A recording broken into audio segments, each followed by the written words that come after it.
আসসালামু আলাইকুম। আজ আপনাদেরকে দেখাবো পার্বত্য এলাকার জুম ঘরগুলো কেমন হয়ে থাকে।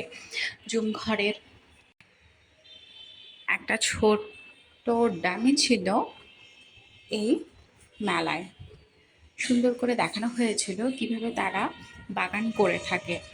বাড়িগুলো সাধারণত হয়ে থাকে একটু উঁচুতে কাঠের উপরে। সুন্দর করে ছাউনি দেয়া হয়ে থাকে এবং চারপাশে গাছ লাগানোর ব্যবস্থাও থাকে এই জুম ঘরে। নিচে একটু জায়গা রাখা হয় যাতে হিংস্র পশু পাখিরা পার্বত্য এলাকার লোকজনকে আক্রমণ করতে না পারে, কারণ পার্বত্য এলাকায় সাধারণত খুব ভয়ঙ্কর ভয়ঙ্কর প্রাণী থেকে থাকে।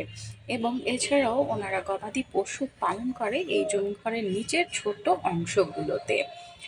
আর এছাড়া ওনারা বিভিন্ন ধরনের চাষবাসের জন্য বাড়ির চারপাশে প্রচুর জায়গা রেখে থাকেন।